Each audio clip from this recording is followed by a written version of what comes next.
Cornell Tech, and she's going to talk about some applications of contextual integrity. Oops. Okay. Thank you very much. Thanks. Thank you for inviting me to talk in this workshop. Now, as many of you recall from the boot camp, what I had set out to do many years ago when I was thinking about privacy and technology was because I'd been reading the philosophical literature and, of course, seeing many complaints that people were making about information technology and how it was challenging privacy. And so the goal was to come up with a definition or an account or an understanding of privacy that was a societally concerning sense of privacy. It needed to be a definition that would connect with what people were worrying about at the time. And we know that some of the older definitions or at least I considered some of the older previous philosophical definitions of privacy, which might have been fine for those periods of time, were no longer adequate to the kind of threats that we were experiencing with information technology.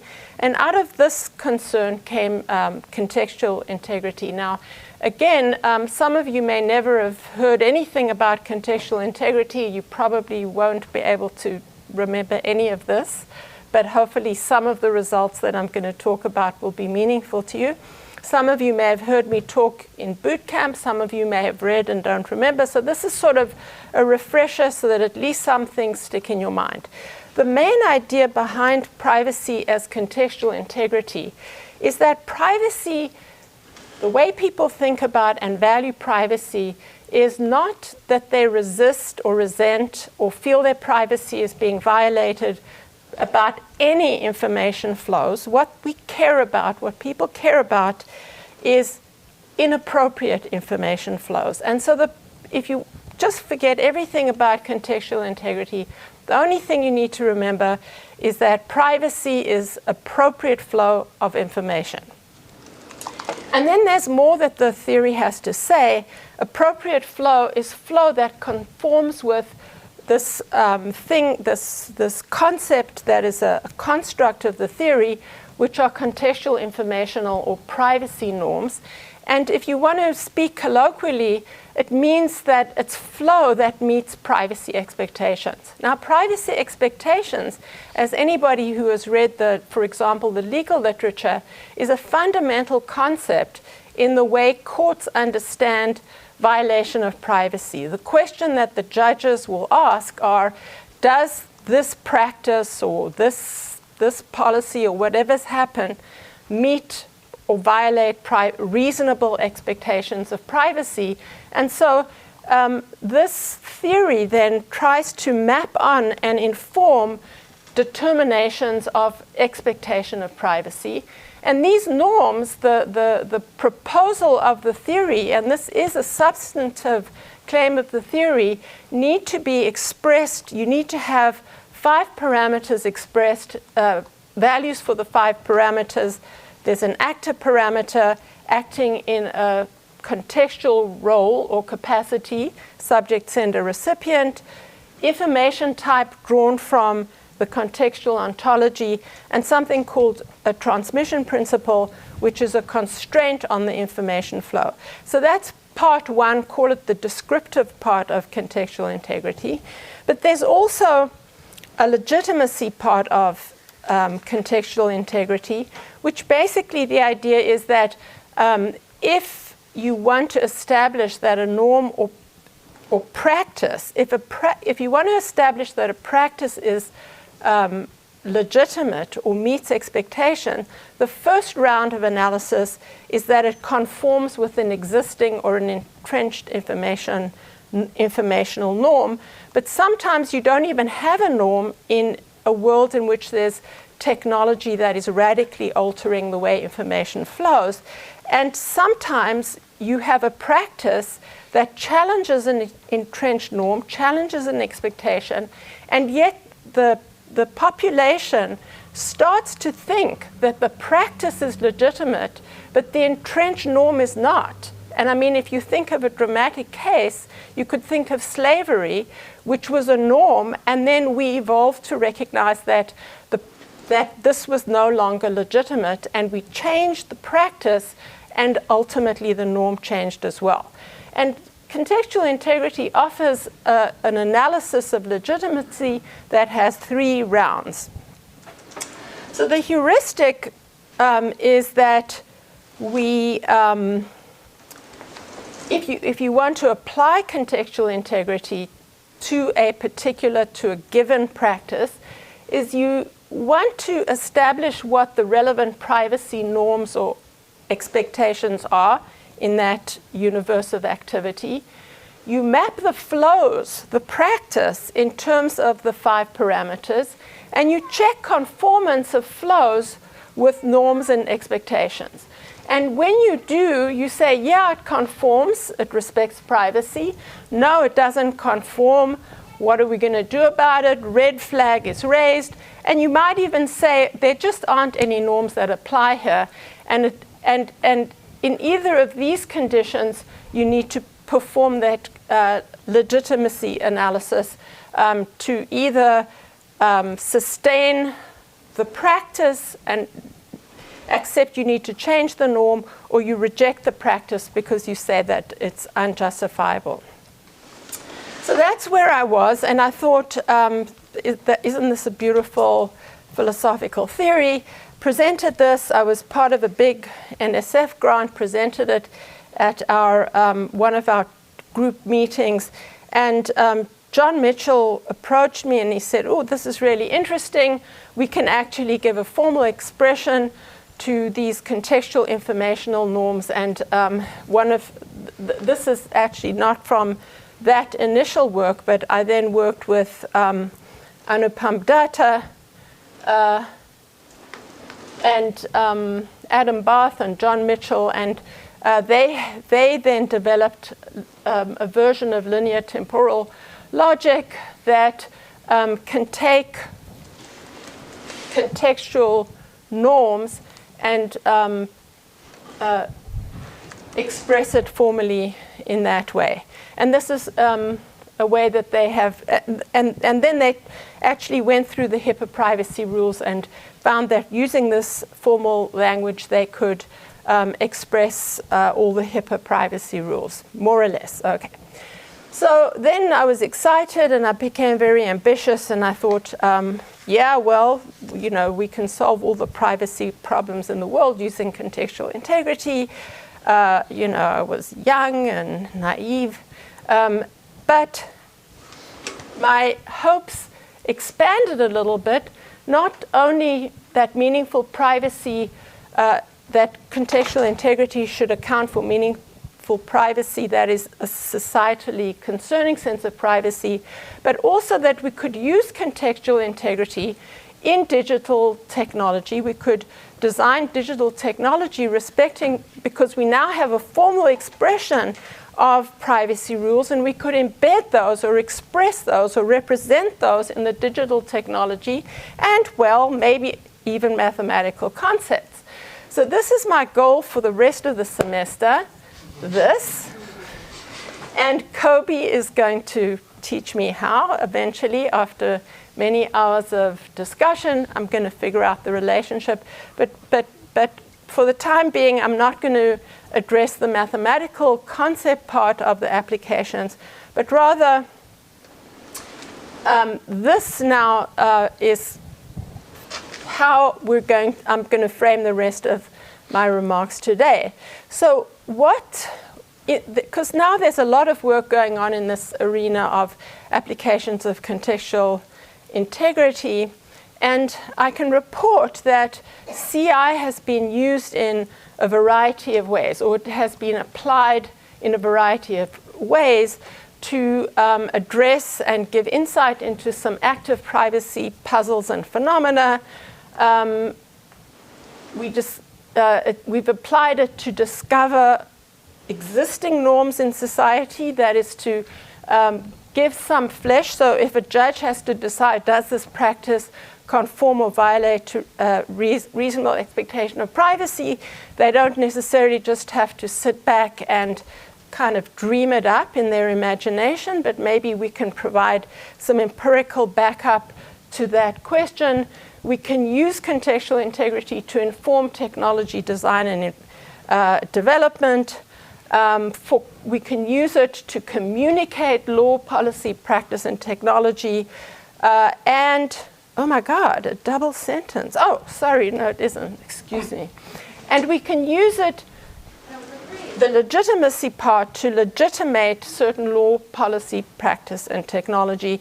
Some of the applications that I'm going to talk about are comforting to me as to say that, oh, you know, these results are showing that there is something valuable in contextual integrity, and they help to test and refine a theory. It's not such a mature theory that we put it out into the world and we say, here's theory, here's application, and so it goes. But the application, the activity feeds back and helps to refine the theory.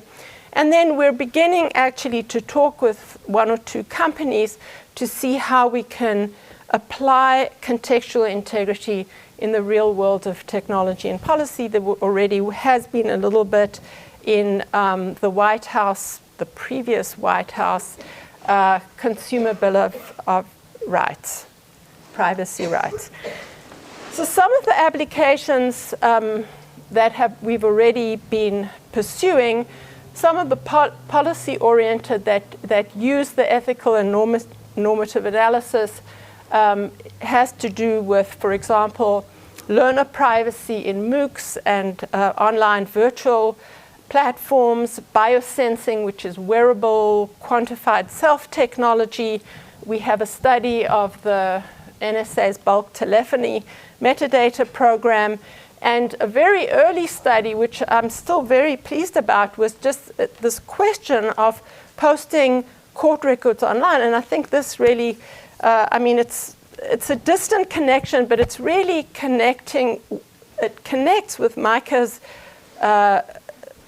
last slide about tiered access to some, like one way of addressing policy is to provide tiered access. But I won't say more about that. We have privacy and technology, policy and technology-oriented applications, and then there's a review of a lot of other work in computer science that uses contextual integrity. So what I'm going to do today, because I'm certainly not going to go through all of that in the time that I have, is really a taste of a few of, and in particular, some of the very recent work that hasn't yet been published. Some of it is quite rough, and I hope you'll bear with me as I try and describe it. What I'm going to do is talk about a technical project, which is a systems project that some colleagues have developed. That's and I'm going to be very brief on that, because if you ask me any questions, I will not be able to answer them. In the spirit of true collaboration, I'm going to talk a little bit more about a series of 3 empirical studies. One, the final one on location data, and again, I think there's a nice connection here. We haven't completed, we're about to submit. And then finally, quite a neat project on analyzing privacy policies using the contextual integrity parameters. I'm just very grateful to be working with amazing collaborators. Here are some of them, and they're parts of all the different projects that I'm going to describe. So the first one, this is the one where we've created a system for extracting and enforcing contextual integrity norms in bodies of communication. And it's a system called Vaccine, and I'm mainly just pointing it out to you in case you're interested in following it up and reading the paper itself. It's about to be presented at the World Wide Web conference in 2019. And it doesn't really talk much about the normative part of the theory, but it starts with what we've kind of colloquially we're starting to call the CI tuple, which are the 5 parameters used to map flows and express norms. And the idea is, again, we discover norms or rules using the CI tuple. We map actual flows of information. We match the flows with the norms, and then we alert or enforce the managers of a system. And this is, these are the 2 parts of this vaccine project. The one, now, sometimes the norm can be extracted from explicit rules, a rule book. Sometimes, and we've really been working on this effort, which is to try and crowdsource norms in very specific contexts and come up with a bunch of privacy rules, and these then enter into this enforcement system, which would look at bodies of, in this case, text, to extract actual, it's actually a huge corpus of Jeb Bush's emails. I think it was 250,000 emails that Jeb Bush released when Hillary Clinton's emails were discovered. And he said, look, I'm so transparent, I'm releasing all my emails to the world. Hillary's was 30,000, his was 250,000. And it turned out there was actually quite a lot of stuff he really shouldn't have released in those emails. But anyway, we're using that as the basis for our analysis. Helen, could you focus on what privacy rules are? These rules? Yeah. So these were rules that this particular part of it were rules that we tried to extract from a crowdsourcing experiment in Mechanical Turk, but then we also supplemented that and these were FERPA related. So we supplemented that by a FERPA rule book that had been generated by, let's say, NYU in that case, but we had also done some crowdsourcing. They performed some logic on it and came up with a set of rules. What could be an example of a rule there, like in the privacy rule? It could be something like a professor should not share a student grade with the parents unless they have the student's permission, for example. Okay, so now I'm going to move to the part that I feel much more comfortable with, but to be continued. Is the series of 3 empirical studies with a colleague, mainly with Kirsten Martin,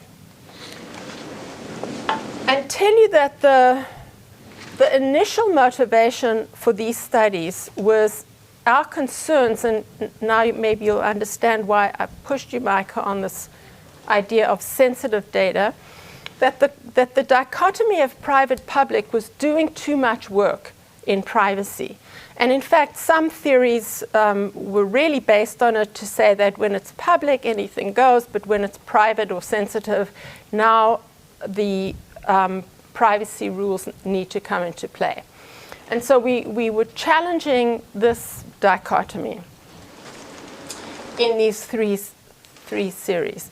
We also were mindful that there are certain puzzles that are often presented within the privacy community, one being, for example, this privacy paradox, where, as everybody knows, the idea is that you give people a survey, they say, yeah, privacy is really important, we love privacy, but then when you watch their behaviors, it seems like they don't care about privacy at all.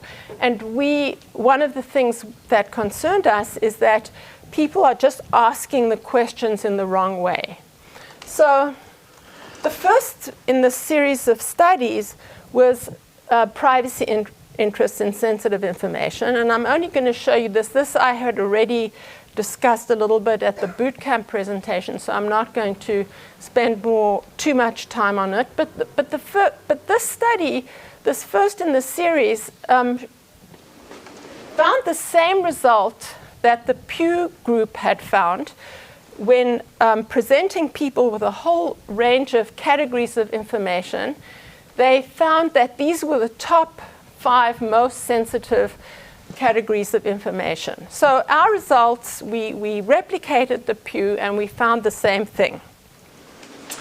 But what we showed is that when you add the parameter, when you add what the recipient parameter to, and we use this factorial vignette method, and I'll show you that a little bit later, is that even though people would report, oh, medical data is very private or very sensitive, when you vary the recipient, and it seems so obvious, you get enormous differences in how appropriate or how acceptable it is for information to flow to, your doctor. Yeah, it's absolutely fine. But when it's your, I forget who. Can you explain why it's only 70%? I know. But it's interesting because you'll see all of the rest. It's never 100%. It's never like all the way to 100. I mean, it may be how we ask the question, but yeah. But it's really about which information is sensitive or how people perceive sensitivity.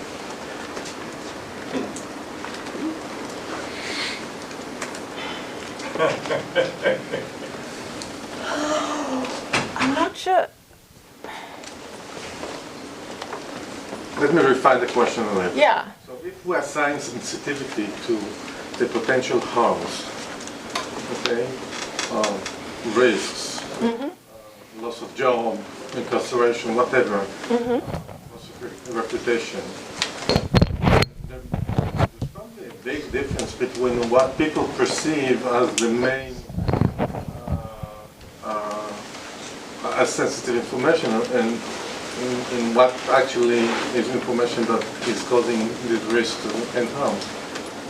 These are all about perceptions. Yeah.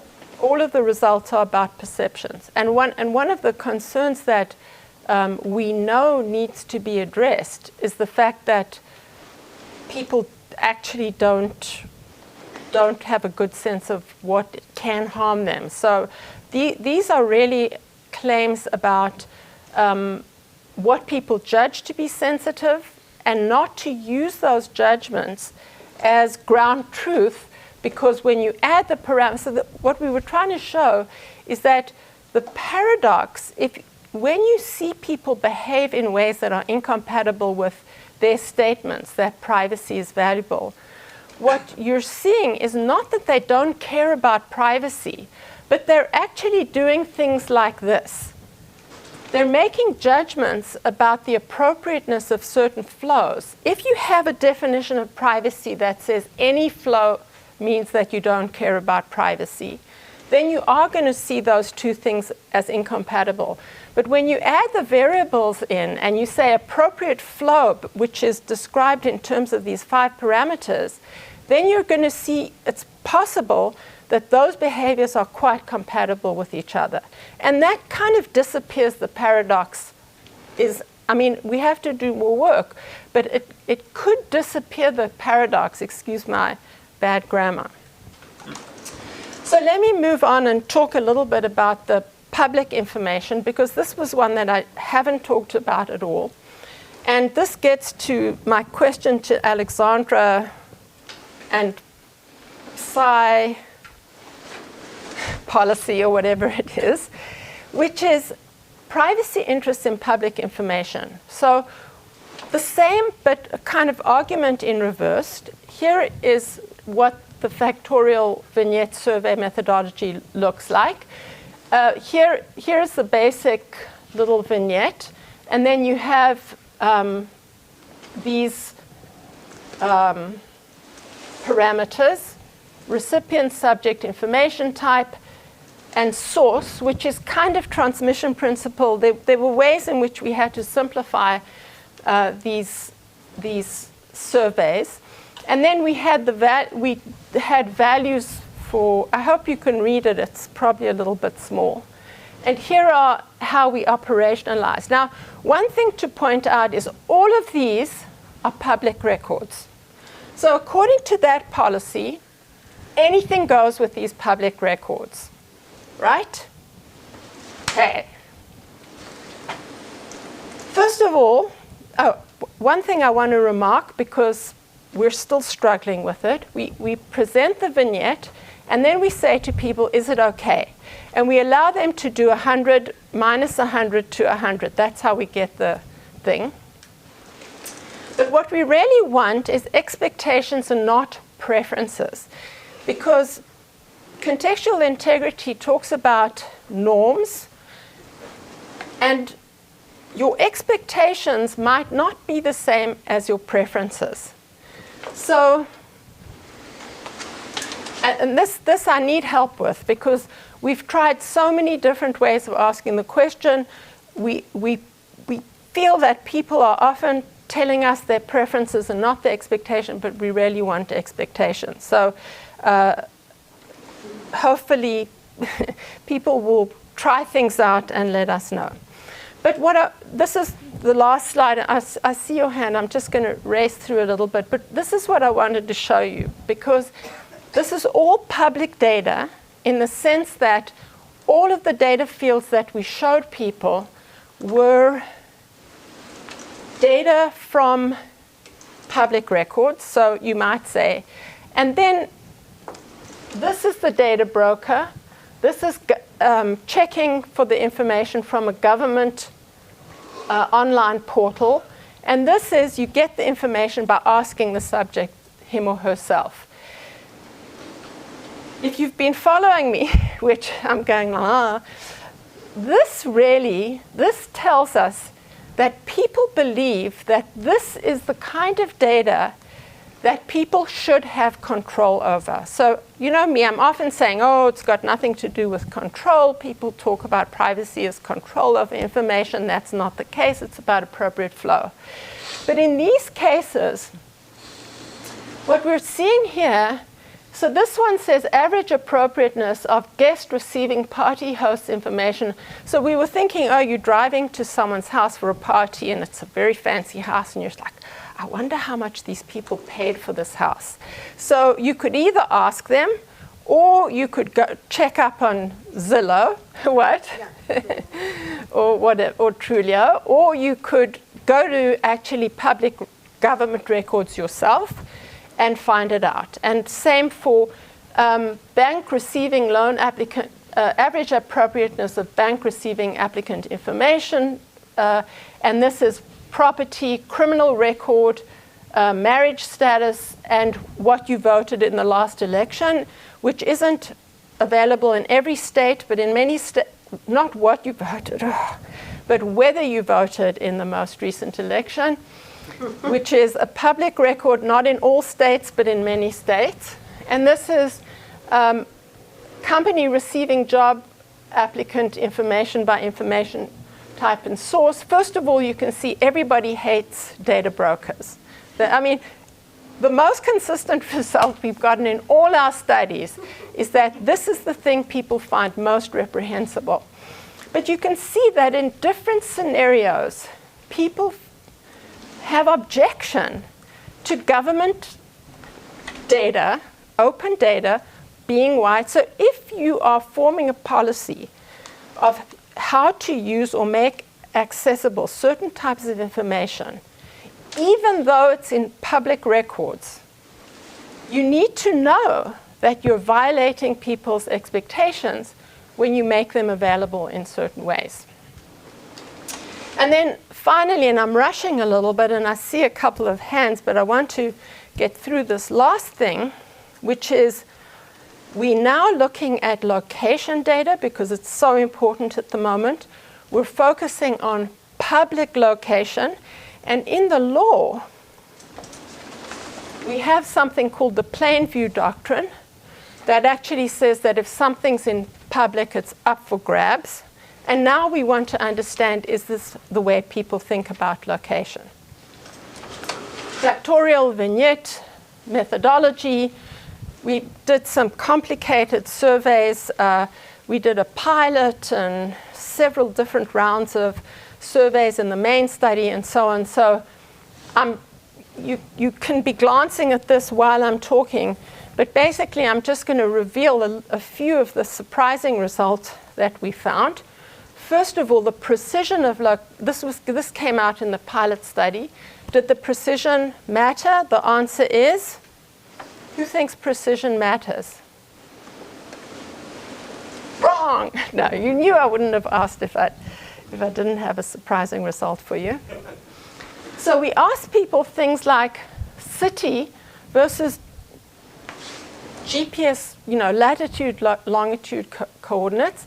And as you can see, although they were slightly more okay with, or less not okay with city, like in San Francisco, Cynthia's in San Francisco, versus your, what? None of your business.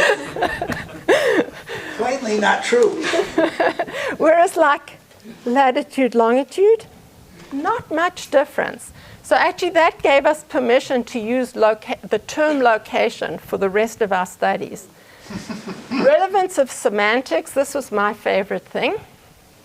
This is really important for technology design. How do you represent location in your mobile app?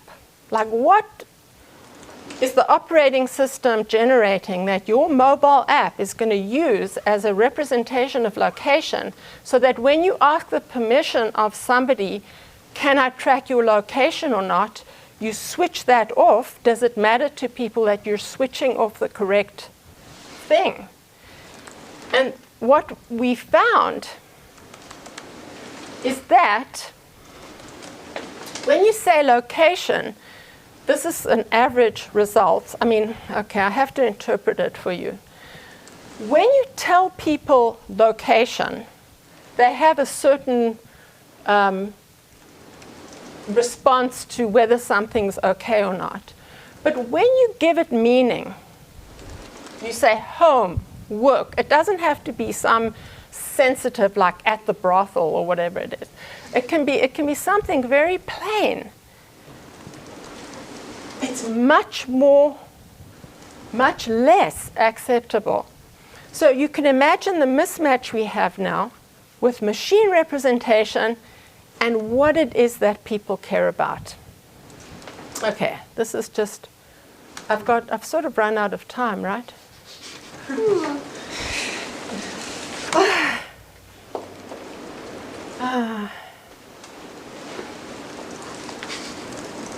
I'm only going to show you one thing because it's such a lovely result.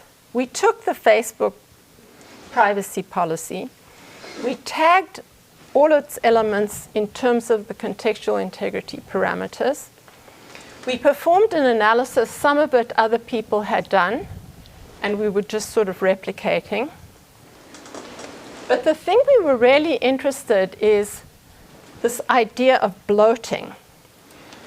We were very lucky, you could say, because in the middle of the study, the Cambridge Analytica scandal blew up, and Facebook made a huge, like you could say, improvement in the policy, basically becoming much more specific with like all the senders, all the attributes, all the recipients, and so on.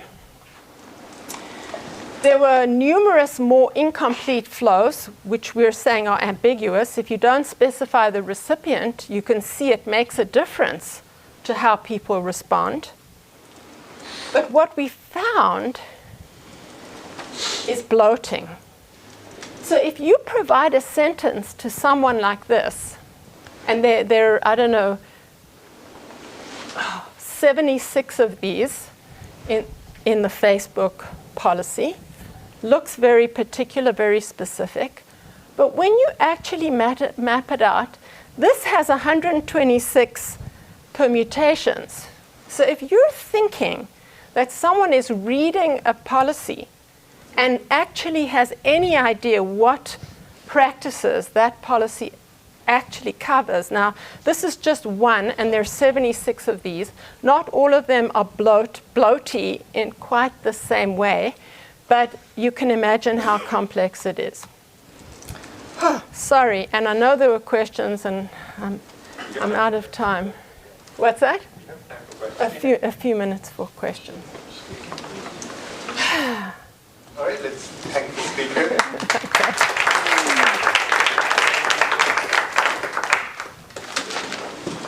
Yeah. Well, okay. When you're doing the studies, for example, on the public use data, do you have a way to distinguish?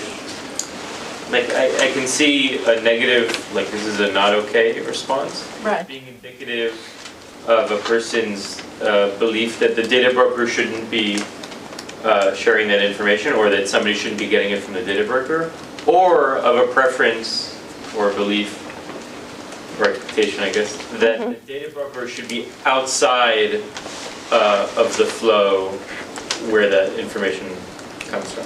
Which is to say, maybe they're saying not that the house guest shouldn't have gotten a home price from Zillow, but that Zillow shouldn't have had that information in the first place. And is there a way in the study that you know you were getting at one of those and not the other one? I don't think we can distinguish between those two. Yeah. No, Micah had a issue.